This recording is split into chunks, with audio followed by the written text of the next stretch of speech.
Question number 82 जो है, इस क्वेश्चन को अगर आप लोग देखें, if a buffer solution of higher pH हो देन 7 हो, तो जो भी सोल्यूशन है वो बफर सोल्यूशन उन्होंने लिखा है और साथ में पीएच जो है उसका 7 से एबव हो, तो ये बेसिक बफर सोल्यूशन होते हैं।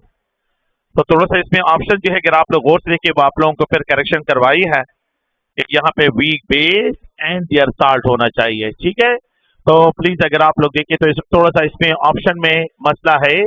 तो जो भी सोल्यूशन है पीएच,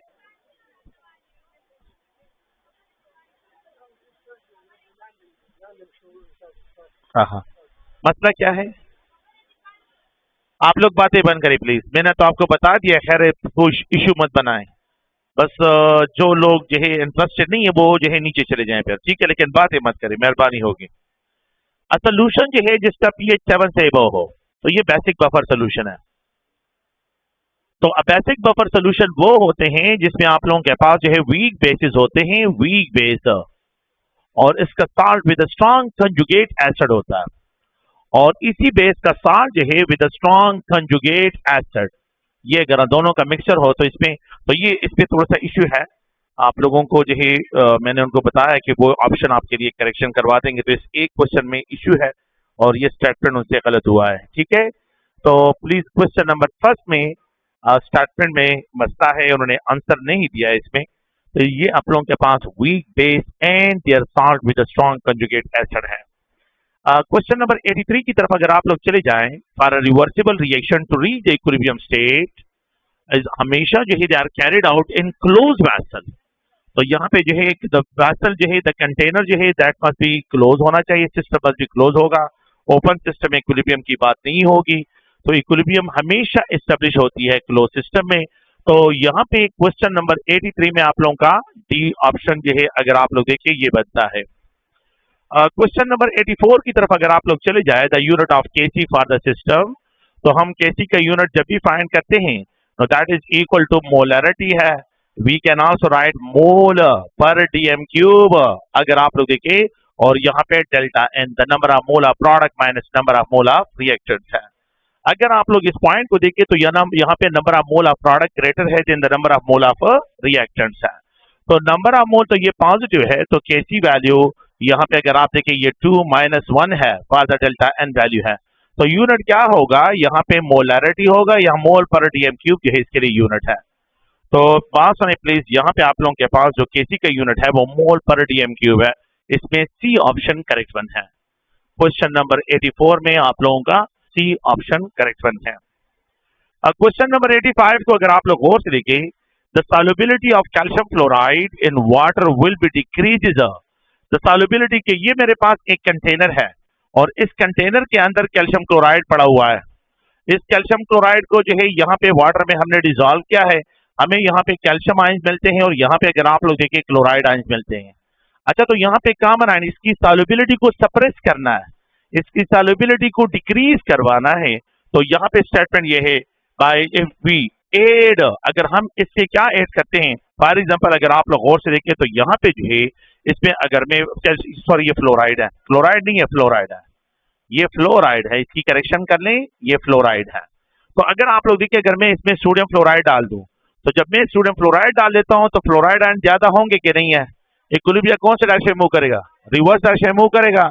तो फ्लोराइड आयन के साइड से जो है यहाँ पे कॉमन आयन इफेक्ट हो रहा है। अच्छा, दूसरा क्या है, कैल्शियम आयन है। तो दो आयन है, एक कैल्शियम आयन और दूसरा फ्लोराइड आयन है। अगर आप लोग इसमें क्या करें, यहाँ पे कैल्शियम नाइट्रेट डाल दें, दूसरा जो है अगर आप लोग कैल्शियम नाइट्रेट इसमें डाल दें तो कैल्शियम आयन जो है यहाँ पे इंक्रीज होंगे, तो क्या इसके साइड से कॉमन आयन इफेक्ट होगा कि नहीं है। तो एक साइड से कैल्शियम आयन से और दूसरे साइड से जो है फ्लोराइड आयन से, तो दोनों साइड से, तो बोथ बी एंड सी जो है आप लोगों के पास इसका आंसर बनता है। तो क्वेश्चन नंबर 85 में आप लोगों का both B and C option बनता है। बाबा 10 फैन ऑफ कर लो, ये फैन थोड़ा सा ऑफ कर ले प्लीज। तो ये अगर आप लोग गौर से देखें तो यहाँ पे आप लोगों के पास बोथ बी एंड सी होगा। The equilibrium constant for a reaction, अगर आप देखें nitrogen is allowed to react with oxygen, you will get 2 nitrogen oxide है, इज 4 × 10⁻⁻⁴ एट 2000 केल्विन यहाँ पे टेम्परेचर रखा हुआ है। In the presence of catalyst जो है द इक्विलिब्रियम जो है 10 टाइम फास्टर जो है जल्दी जो है अटेन हो जाती है। The equilibrium constant in the presence of catalyst at 2000 kelvin क्या होगा। तो याद रखिए equilibrium constant is only temperature dependent, temperature यहाँ पे कांस्टेंट है, तो कैटलिस्ट की वजह से जो है आप लोगों के पास के वैल्यू चेंज नहीं होती, तो इसमें आप लोगों के पास बी ही ऑप्शन करेक्ट वन है। तो यहाँ पे इट विल रिमेन कांस्टेंट, ये कांस्टेंट ही रहेगा 4 and 10⁻⁻⁴ ही रहेगा। तो कैटलिस्ट की वजह से जो है द के वैल्यू चेंज नहीं होती, कैटलिस्ट रेट ऑफ रिएक्शन को चेंज करवाता है, लेकिन कैटलिस्ट की वजह से रेट ऑफ रिएक्शन जो है वो आप लोगों के पास इफेक्ट होता है, लेकिन के वैल्यू इफेक्ट नहीं होती। स्मॉल वैल्यू ऑफ केसी, अगर मेरे पास केसी की वैल्यू जो है स्मॉल हो तो इट इंडिकेट कि इट इक्विलिब्रियम पॉइंट पे रिएक्शन की कंसंट्रेशन ज्यादा है और प्रोडक्ट बहुत लो कंसंट्रेशन में है। तो अगर आप लोग देखिए small value of KC indicate करवाता है that it equilibrium point it the low product concentration होगा, तो ए ऑप्शन इसमें करेक्ट वन है। तो यहाँ पे अगर आप लोग गौर से के क्वेश्चन नंबर 87 में आप लोगों का ए ऑप्शन करेक्ट वन है। क्वेश्चन नंबर 88 की तरफ अगर आप लोग चले जाएं, कंसिडर द फॉलोइंग रिएक्शन है, sulphur dioxide is allowed to react with oxygen gas and you will get sulphur dioxide along with heat. तो जब heat on the product side लिखा हो तो इसका मतलब यहाँ पे यह एनर्जी रिलीज हो रही है, ये एक्सोथर्मिक प्रोसेस है। तो अगर आप लोग देखें जब भी जो है heat on the product side लिखा हो तो इसका मतलब है कि ये एक्सोथर्मिक प्रोसेस है। The yield of sulphur dioxide will be maximum, तो यहाँ पे मैक्सिमम होगा बोथ प्रेशर और टेम्परेचर इंक्रीज करने से। एक्सोथर्मिक है तो टेम्परेचर ज्यादा करने से आप लोगों के पास ये इक्विलिब्रियम डिस्टर्ब होगा, both pressure and temperature decrease करने से, और temperature is increase, temperature is decrease and pressure is increase. तो अगर आप लोग और देखें तो ये मेरे पास sulphur dioxide it is allowed to react with sulphur dioxide, oxygen के साथ सल्फर डाइऑक्साइड मुझे यहाँ पे हीट दे रहा है, यहाँ पे एनर्जी दे रहा है।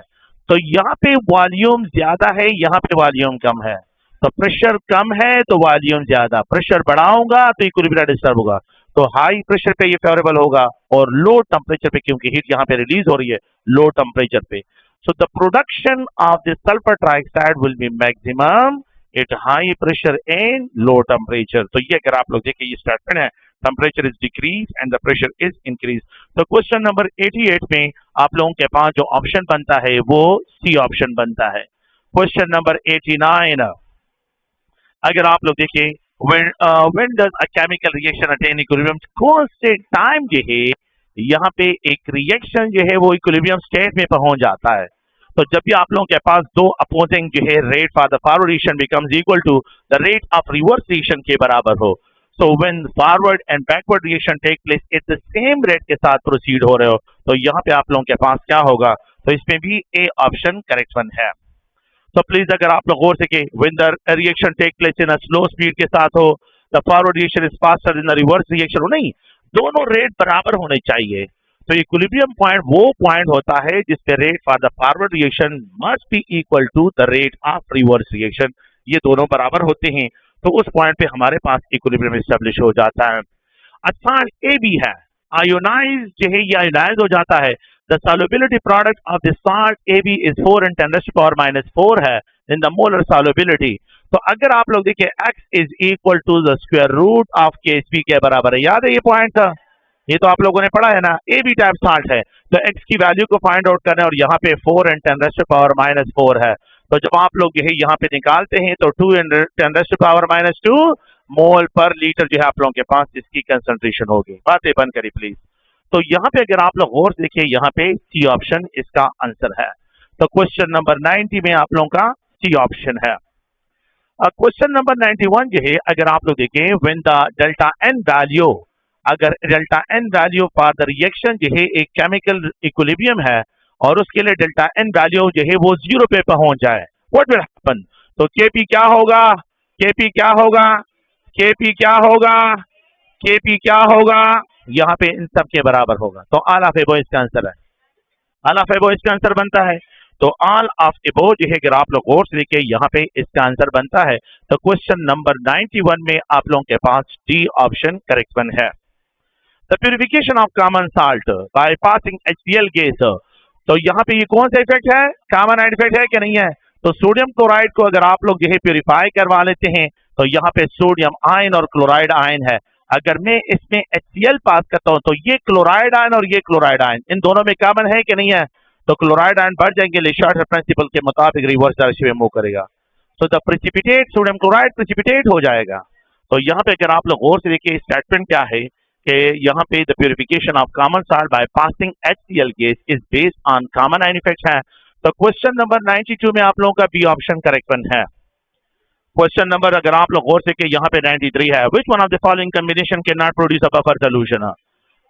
तो अगर आप लोग देखें, याद रखें इस पॉइंट को, स्ट्रॉन्ग एसिड और स्ट्रॉन्ग बेस के कॉम्बिनेशन से, स्ट्रॉन्ग एसिड और इसके साल्ट के कॉम्बिनेशन से, स्ट्रॉन्ग बेस और उसके साल्ट के कॉम्बिनेशन से बफर नहीं बनते। वीक एसिड है नाइट्रस एसिड, वीक एसिड और इसका साल्ट सोडियम नाइट्राइड, बिल्कुल ठीक है, बफर है। H hydrogen cyanide weak acid है, सोडियम साइनाइड उसका साल्ट है, दोनों का मिक्सचर बिल्कुल बफर है। लेकिन पर क्लोरिक एसिड बहुत स्ट्रॉन्ग एसिड है, तो पर क्लोरिक एसिड बहुत स्ट्रॉन्ग एसिड है, सोडियम पर क्लोराइड इसका साल्ट जो है ये बफर नहीं है। अमोनिया और अमोनियम क्लोराइड बिल्कुल ये वीक बेस है, अमोनिया और अमोनियम क्लोराइड ये बेसिक बफर है। तो यहाँ पे क्वेश्चन नंबर 93 में आप लोगों का सी ऑप्शन है, क्योंकि यहाँ पे स्ट्रॉन्ग एसिड और इसका साल्ट प्रेजेंट है। क्वेश्चन नंबर 94 की तरफ चले जाएं। 64 gram of hydroiodic acid is present in 2DMQ flask. The molar concentration of HI will be how much है if the atomic mass is आप लोगों को गिवन है। सुने please, we know that molarity is equal to molar concentration की बात है, तो यहाँ पे जो है मोल पर लीटर या मोल पर DM क्यूब है। अच्छा अगर आप लोग देखें तो यहाँ पे जो है आप लोगों को गिवन है 64 ग्राम, 64 ग्राम ऑफ HI जो है आप लोगों को गिवन है। अच्छा मोलर मास ऑफ HI जो है वो 128 ग्राम है। अच्छा यहाँ पे 1 लीटर नहीं है, आप लोग देखिए वो ना 2DM क्यूब लिखा है, तो इसका मतलब है कि 2 लीटर जो है 2DM क्यूब है। तो can you solve the question? कोई मसला होगा? तो इसमें आप लोगों के पास जो ऑप्शन है वो 0.25 मोलर है, तो ये 0.25 मोलर जो है इसकी कंसंट्रेशन। तो क्वेश्चन नंबर 94 में आप लोगों का डी ऑप्शन करेक्ट है। तो बात सुने please, mole mass of a substance divide by molar mass, mole mass of a substance divide by molar mass into volume. तो ये अगर आप लोग गौर से देखें इन दोनों का जो है आप लोग रेशियो निकाल लेते हैं, you will get the actual masses. Actual masses actually concentration को कहते हैं, एक्चुअली क्या है ये कंसंट्रेशन के लिए वर्ड इस्तेमाल करते हैं। तो यहाँ पे आप लोगों के पास इसका ऑप्शन ये बनता है। क्वेश्चन नंबर 95 में अगर आप लोग चले जाएं, if the Kc value for the AB type salt है, अब Kc वैल्यू फिर गिवन है 4.9 एंड 10⁻⁻15 है। Kc वैल्यू आप लोगों को गिवन है, find out the X concentration, concentration को फाइंड आउट करें। तो क्या करें, यहाँ पे 4.9 एंड 10⁻, अगर आप लोग गौर से देखिए तो यहाँ पे आप लोगों के पास -15 है। तो फाइंड आउट जो है इसके लिए क्या वैल्यू होगी, तो अगर आप लोग इन दोनों का रेशियो निकालते हैं तो यहाँ पे आप लोगों के पास क्या 4.9 और यहाँ पे जब स्क्वायर रूट निकाल लेते हैं ये 7 एंड 10⁻⁻8 राउंड अबाउट मोलर के बराबर हो जाता है। तो ये अगर आप लोग गौर से देखिए तो यहाँ पे आप लोगों के पास इसकी जो वैल्यू है वो डी ऑप्शन है। अच्छा अगर ये 14 होता तो फिर -7 होता, देखो गुरे, अगर ये 14 होता तो फिर -7 है, यहाँ पे -15 लिखा है, तो -15 का अगर आप देखिए approximately equal to 7.5 that is equal to round about 8 round में इसको लिखते हैं। तो यहाँ पे जो है अगर आप लोग देखें इसकी जो वैल्यू है वो आप लोगों के पास 10⁻⁻1 मोलर में आ जाता है। अच्छा क्वेश्चन नंबर 96 को देखें, in a given exothermic reaction phosphorus pentachloride, अगर आप लोग देखें आर अलाउड टू डिकम्पोज, ठीक है, इन द गिवन रिएक्शन जो है एक्सोथर्मिक रिएक्शन है, फास्फोरस पेंटाक्लोराइड जो है ये चेंज हो जाता है फास्फोरस ट्राइक्लोराइड और क्लोरीन गैस में कन्वर्ट होता है। In increase yield will be favour bye, अगर ये फॉरवर्ड डायरेक्शन में एक्सोथर्मिक है, आप लोगों को वर्ड लिखा है कि एक्सोथर्मिक रिएक्शन है, तो फॉरवर्ड डायरेक्शन में जो है ये कौन सा, तो डिक्रीज ऑफ टेम्परेचर या इंक्रीज ऑफ टेम्परेचर, तो डिक्रीज ऑफ टेम्परेचर जो है। तो क्वेश्चन नंबर 96 में अगर आप लोग देखें यहाँ पे ए ऑप्शन जो है करेक्ट वर्ड होगा। क्वेश्चन नंबर 97 को अगर आप लोग चले जाएं, which one of the following change will shift the equilibrium of the reaction to the right. Nitrogen is allowed to react with hydrogen, it change into ammonia. अगर आप लोग देखिए रिएक्टेंट के साइड पे वॉल्यूम जो है वो आप लोगों के पास जो है क्या है वो कम है, ज्यादा है, और प्रोडक्ट के साइड पे वॉल्यूम कम है। Nitrogen is allowed to react with hydrogen, you will get 2 equivalent of ammonia. तो यहाँ पे वॉल्यूम ज्यादा है, यहाँ पे वॉल्यूम कम है, यहाँ पे प्रेशर कम है, यहाँ पे प्रेशर ज्यादा होगा, तो इक्विलिब्रियम विल डिस्टर्ब होगा and it will move in forward direction and the production of ammonia will be favour. तो यहाँ पे जो है अगर आप देखिए which one of the following change will shift the equilibrium of the reaction to the right, तो यहाँ पे इसमें ए ऑप्शन है। तो क्वेश्चन नंबर 97 में आप लोगों का ए ऑप्शन करेक्ट है। क्वेश्चन नंबर 98 में, in the reaction sulphur dioxide is allowed to react with oxygen gas and you will get sulphur trioxide gas. What effect जो है यहाँ पे अगर आप लोग गौर से के इफेक्ट करेगा यहाँ पे by decreasing the volume of container. अगर मेरे पास यहाँ पे कंटेनर का वॉल्यूम मैं कम करता हूँ, फॉर एग्जांपल मेरे पास एक केमिकल इक्विलिब्रिया है और उसमें आप लोगों के पास सल्फर डाइऑक्साइड है, यहाँ पे ऑक्सीजन है और यहाँ पे ये सल्फर ट्राइऑक्साइड है। अच्छा, यहाँ पे अगर आप लोग देखिए ये वॉल्यूम इतना है, बात सुने प्लीज, अगर मैं इसे प्रेशर बढ़ा देता हूँ और इसका वॉल्यूम डिक्लाइन की तरफ लेके जाता हूँ, प्रेशर बढ़ाने से वॉल्यूम कम होगा, खुद ब खुद कम नहीं होता है। अगर मैं इस केमिकल इक्विलिब्रिया पे प्रेशर बढ़ाऊंगा, व्हाट विल इफेक्ट, क्या इफेक्ट होगा, इक्विलिब्रिया डिस्टर्ब होगा and it will move in forward direction और यहाँ पे the production of sulphur dioxide trioxide will be increase होगा। सो यहाँ पे the equilibria will shift from left to right, तो ये लेफ्ट टू राइट की तरफ मूव करेगा। 98 पे आप लोगों के पास जो है बी ऑप्शन करेक्ट वन है। तो क्वेश्चन नंबर 98 में अगर आप लोग देखिए तो यहाँ पे आप लोगों का बी ऑप्शन करेक्ट वन है। Question number 99, in the reaction जो है hydrogen is allowed to react with iodine to hydroiodic acid है, what will be the effect of increase pressure on this equilibria. क्योंकि दोनों साइड पे अगर आप लोग देखें इक्वल वॉल्यूम अवेलेबल है तो प्रेशर हैव नो इफेक्ट, तो प्रेशर का यहाँ पे कोई इफेक्ट नहीं होगा। तो क्वेश्चन नंबर 99 में आप लोगों का जो ऑप्शन बनता है वो डी ऑप्शन बनता है। क्वेश्चन नंबर 100, क्वेश्चन नंबर 100 को अगर आप लोग देखें, consider the following reaction hydrogen is allowed to react with iodine and you will get hydroiodic acid at equilibrium concentration. Equilibrium पे कंसंट्रेशन की वैल्यूज आपको गिवन है, तो यहाँ पे अगर आप लोग देखें इक्विलिब्रियम कंसंट्रेशन आर ये आपको गिवन है, तो द एक्सपेक्टेड केसी वैल्यू क्या होगी। तो यहाँ पे अगर आप लोग गौर से K C value will be equal to यहाँ पे हाइड्रोआयोडिक एसिड और उसका आप लोगों के पास स्क्वायर होगा, यहाँ पे हाइड्रोजन कंसंट्रेशन और आयोडीन कंसंट्रेशन है। अच्छा, अगर आप लोग इस पॉइंट को देखें तो यहाँ पे आप लोगों के पास ये 0.4 स्क्वायर होगा और ये 0.1 है और यहाँ पे ये 0.1 है। तो जब आप इन दोनों को मल्टीप्लाई कर इसके साथ रेशियो निकाल लेते हैं, अराउंड अबाउट 16 इसकी वैल्यू आ जाती है। तो यहाँ पे क्वेश्चन नंबर 100 में आप लोगों का सी ऑप्शन करेक्ट है। The equilibrium constant for the reaction is 1.0 at 300 Kelvin. If the reaction is carried out at different temperature, the value become 10. If the reaction is carried out at different temperature, the value become what can be, जो है हम इससे क्या predict कर सकते हैं। तो इसका मतलब यह है कि मेरे पास के वैल्यू इंक्रीज हो रही है with the rise of temperature, इसका मतलब ये कि द रिएक्शन इज एंडोथर्मिक है। तो अगर आपके पास के वैल्यू टेम्परेचर के साथ बढ़ रही है, इसका मतलब है कि आपका रिएक्शन एंडोथर्मिक है। तो यहाँ पे क्वेश्चन नंबर 101 में आपका ए ऑप्शन करेक्ट वन है। क्वेश्चन नंबर 102 में जाएं, when the pressure of A gaseous equilibrium is increased the equilibrium will shift. अगर आप यहाँ पे question number 102, when the pressure of a gaseous equilibrium system is increased, the equilibrium will shift in the direction. अगर आपके पास क्या हो, when the pressure of gaseous equilibrium system is increased, अगर equilibrium system की जो है आप लोगों के पास क्या होगा, यहाँ पे जो है फॉर एग्जांपल हम जनरली कहते हैं कि प्रेशर जो है when the pressure of a gaseous equilibrium system is increased, the equilibrium will shift in the direction that जो है increases the number of gaseous molecule, that decreases the number of gaseous molecule. सुने please, अगर आप लोग गौर से देखें, मेरे पास स्टेटमेंट क्या है, आपके पास जो है पॉइंट ये है कि when the pressure of gaseous equilibrium system increase the equilibrium will shift to the direction.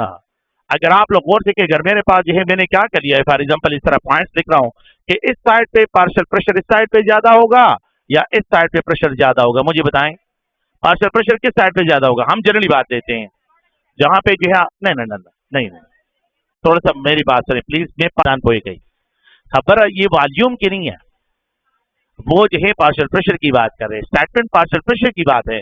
मैं क्या करवा रहा हूं, मैं indirectly the number of mole of the nitrogen hydrogen को अगर इंक्रीज करूंगा, व्हाट विल हैपन, ये डिक्रीज है, डिक्रीज मॉलिक्यूल साइड पे जाएगा या इंक्रीज मॉलिक्यूल साइड पे जाएगा, डिक्रीज मॉलिक्यूलर साइड पे जाएगा। तो आप स्टेटमेंट अब सुने प्लीज, आप स्टेटमेंट को क्लियर करें। So when the pressure of A gaseous equilibrium system is increased, the equilibrium will shift in that direction, जिस डायरेक्शन में the decrease in molecule observe। अब ये कोलाइड होंगे और मुझे जो है प्रोडक्ट इस साइड पे मॉलिक्यूलर वॉल्यूम जो है मॉलिक्यूल कम है, दैट जो है decrease the number of gases molecule है। तो स्टेटमेंट जो है इस तरह है, इनडायरेक्ट स्टेटमेंट है कंसंट्रेशन के लिए। अच्छा, क्वेश्चन नंबर 103 को देखें, फॉर द रिएक्शन जो है oxygen is allowed to react with O3 में कन्वर्ट हो रहा है, द Kc वैल्यू इज 10⁻⁻56 है। At 25 degree centigrade. One can predict, हम इसलिए क्या प्रेडिक्ट कर सकते हैं कि मोर अच्छी ओजोन इज प्रेजेंट जो है, या मोर रिएक्शन आर कंज्यूम, या फॉरवर्ड रिएक्शन आर जो है फेवरेबल है, या द बैकवर्ड रिएक्शन है। इसका मतलब है कि जब केसी वैल्यू बहुत ज्यादा स्मॉल हो तो इसका मतलब ये है कि rate for the reverse reaction is favourable. More amount of the reaction are present in the product concentration से ये ज्यादा होंगे। तो इसमें आप लोगों के पास क्या ऑप्शन है? डी ऑप्शन है। तो क्वेश्चन नंबर अगर आप लोग गौर से के तो 102 में आप लोगों का बी ऑप्शन है। क्वेश्चन नंबर 103 में आप लोगों का जो है अगर आप लोग देखें डी ऑप्शन है। और क्वेश्चन नंबर 104 की तरफ जाते हैं। Nitrogen is allowed to react with hydrogen and you will get two equivalent of ammonia. The equilibrium constant Kc is 0.500 kelvin है। Which of the following statement is correct? Adding more nitrogen will increases the value of Kc। Nitrogen का concentration का Kc value पे कोई effect नहीं है। Increasing the pressure will favor the formation of ammonia। ठीक है, ये ठीक है, ये स्टेटमेंट सही है। Decreasing the temperature will decreases the yield। Decreasing the temperature will increases the yield। समझिए, इंक्रीज करेगा। Adding catalyst change the Kc value, nothing will happen। Kc value को इफेक्ट नहीं करता है, तो सिर्फ बी ऑप्शन इसमें करेक्ट वन है। तो क्वेश्चन नंबर 104 में जो है बी ऑप्शन करेक्ट वन है। Question number 105 for the value of Kc for reaction. अगर आप लोग देखिए is same at different temperature या is different at different temperature, तो याद रखिए क्वेश्चन नंबर 105 में आपका बी ऑप्शन इसमें भी करेक्ट है। बातें बंद करिए please.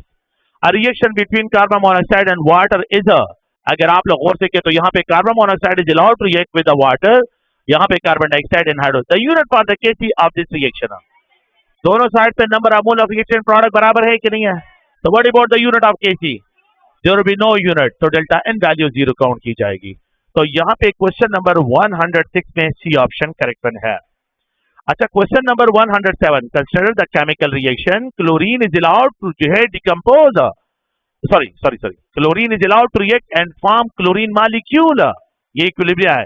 The extent of completing this reaction depends on the magnitude of Kc and shows that the equilibrium mixture will consider almost chlorine molecule when Kc value, तो यहाँ पे लार्ज वेरी लार्ज हो, तो यहाँ पे क्वेश्चन नंबर 107 में ए option correct है। Question number 108 की तरफ जाएं। Which change will increase the yield of products in the endothermic reversible reaction? So decreasing temperature, increasing temperature, increasing temperature. तो यहाँ पे अगर आप लोग देखिए क्वेश्चन नंबर 108 में सी ऑप्शन करेक्ट है। क्वेश्चन नंबर 109 में if Kc of a certain reaction is large हो, इट इंडिकेट, ये क्या इंडिकेट करता है? It indicate that the product concentration will be high, product की कंसंट्रेशन बहुत ज्यादा है। तो क्वेश्चन नंबर 109 में आप लोगों का सी ऑप्शन है। Question number 110, which one of the following will cause the precipitation of barium sulphate from the saturated solution? Barium sulphate है, सल्फ्यूरिक एसिड डाल देता हूं, सल्फेट आयन इंक्रीज करता है तो प्रेसिपिटेट होगा। Adding barium nitrate, barium ion बढ़ गए, कॉमन आयन इफेक्ट होगा, प्रेसिपिटेट होगा। और एडिंग सोडियम सल्फेट, तो सल्फेट आयन बढ़ेंगे तो ये भी प्रेसिपिटेट। तो ऑल ऑफ के बॉय इसका आंसर है। तो क्वेश्चन नंबर 110 में आप लोगों के पास डी ऑप्शन है। अच्छा, question number 111, which type of solid lake a definite geometrical shapes?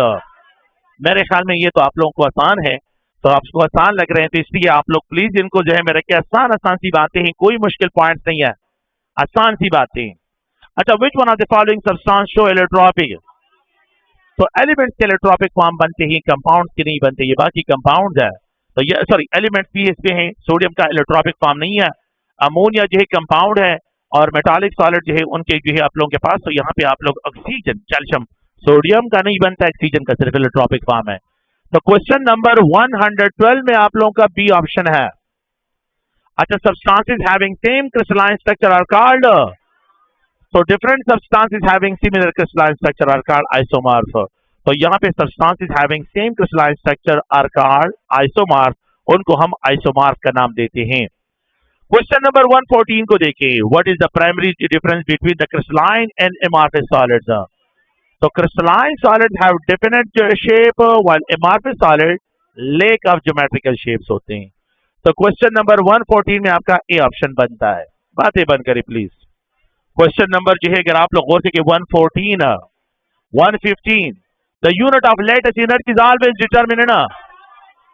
तो क्वेश्चन नंबर 115 में आप लोगों के पास जो है बी ऑप्शन करेक्ट है। Question number 116 what property of crystalline solid allow them to break through specific planes. तो those planes are called cleavage planes, जिनके जरिए क्रिस्टलाइन सब्सटेंसेस की कटिंग होती है। अच्छा बातें बंद करें प्लीज, खामोश हो जाएं। Which one of the following substance is anisotropic है? ग्रेफाइट है और ये बाकी क्या है? आइसोट्रोपिक है। ये बाकी सब्सटेंस आइसोमर जो है वो क्या है? एमॉर्फिक है। तो वो सब के सब जो है क्या है? आइसोट्रोपिक है। अच्छा अगर आप लोग देखिए which property is observed in all crystalline solids? Symmetry है। संग आसान आसान से क्वेश्चन ही नो संग आसान सर गुजर। Okay okay what happens is the transition temperature of a substance? तो one crystalline form change into another crystalline form. तो यहाँ पे क्वेश्चन नंबर 119 में आपका बी ऑप्शन करेक्ट वन है। Question number 120 what type of letters does जो है a sample cubic structure जो होते हैं, तो पार्टिकल्स एट कॉर्नर्स ओनली होते हैं। तो यहाँ पे क्वेश्चन नंबर 120 में आप लोगों के पास ए ऑप्शन जो है यहाँ पे करेक्ट वन है। What is the coordination number in face centred cubic arrangement of sodium chloride है? ये 6 होते हैं। तो क्वेश्चन नंबर 121 में अगर आप लोग गौर से के तो यहाँ पे आप लोगों के पास 6 है। बातें बंद करी। which is the characteristic property of ionic solid? High ductility or poor conductivity in solid state? तो molten state में they are good conductor, solution form में they are good conductor, but they are poor conductor in solid state. तो यहाँ पे आप लोगों के पास 122 यहाँ पे बी ऑप्शन है। Question number 123 what is the typical radius ratio for the cubic structure? तो ये अगर आप देखिए 0.732 से लेके 1 तक जो होता है, ये आप लोगों ने टेबल याद रखना है। तो यहाँ पे डी ऑप्शन है। Question number which one of the following does not a molecular solid है? शुगर मॉलिक्यूलर है, मार्फिस मॉलिक्यूलर है, iodine molecular, magnesium oxide ionic है। तो यहाँ पे क्वेश्चन नंबर 124 में भी आपका डी ऑप्शन है। क्वेश्चन नंबर जो है 125 व्हाट इज द कैरेक्टरिस्टिक जो है of molecular solid? They have high melting point, strong को या वीक वंडरवाल फोर्स होते हैं। तो यहाँ पे वीक वंडरवाल फोर्सेस होते हैं। तो यहाँ पे सी ऑप्शन है। What type of solid is sulphur when it is in rhombic form हो? तो कोवेलेंट है, आयनिक है या मॉलिक्यूलर है? तो सल्फर जो है सिर्फ मॉलिक्यूलर सॉलिड बनाता है।